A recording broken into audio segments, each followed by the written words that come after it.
In this module, we saw the first and maybe best practical example of the use of the central limit theorem by noticing that as the sample size increases, the distribution of the sample means actually decreases. So as we increase from, say, a sample of 1 to maybe 5 and 10, as shown here, notice that the variation in the sample distribution actually narrows. So how do we make use of that? Well, we make use of it by understanding that there is a difference we're trying to detect. There's a shift. If in fact there is a shift in the process, we want to detect it. And notice that for small samples, there's a fair amount of overlap in the data. So a data point that's selected from, say, right here, you wouldn't be able to detect whether or not that was from sort of this distribution represented by the black line or the distribution represented by the blue line. But as we move down, we can increasingly then differentiate or isolate what distribution that comes from, and as such, the need to increase the sample size. And so one of the first things then we have to ask ourselves is, well, what is the sample size, what is the detectable difference, this difference in the means here, what we call the detectable difference. So what is that difference, and have an understanding of that, or once we have an understanding of that, then it's a simple matter of just plugging it into the sample calculator and determining what the appropriate sample size would be in order to detect that difference that is of importance to us. Notice here this parameter d is the difference to be detected, or the detectable difference, the standard deviation of the data. So that may be empirically known or historically known. We may have to test for that, and there are some ways we can get to understand what that is.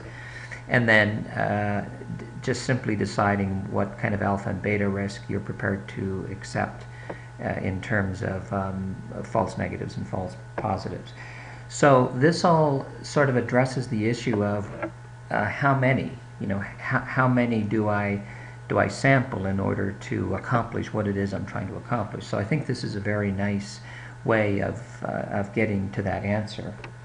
The next question, though, of course, is not how many, but how often.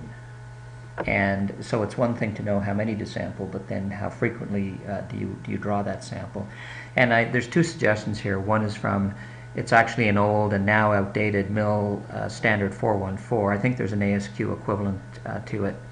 But this MIL standard 414 is still very appropriate, even though it's been decommissioned by the military. But in there, if we look at this general inspection level 1, and there's several of them, we'll notice, and I have it as an example here, if we have a lot, an average lot size, or a lot size of 10,000 pieces, it refers you to a letter code K. And that letter code K would then direct you to sampling every 60 pieces. So if we have, from determining how many, if we had a sample size or a subgroup size of 5, then we need to take 12 subgroups to get to the 60 pieces, and that 12 subgroups, of course, would be sampled over the lot of 10,000. So that's one methodology. Using a completely different theoretical construct, there's another methodology, and that is observe the frequency with which you stop the line to make adjustments just to address machine downtime. And you want to divide that time by 6. So for easy math, I put in here, you've got a 9 a.m. shutdown and then another 3 p.m. shutdown, so there's a 6-hour elapse in there. And if you divide that by 6, then you would want to sample every hour.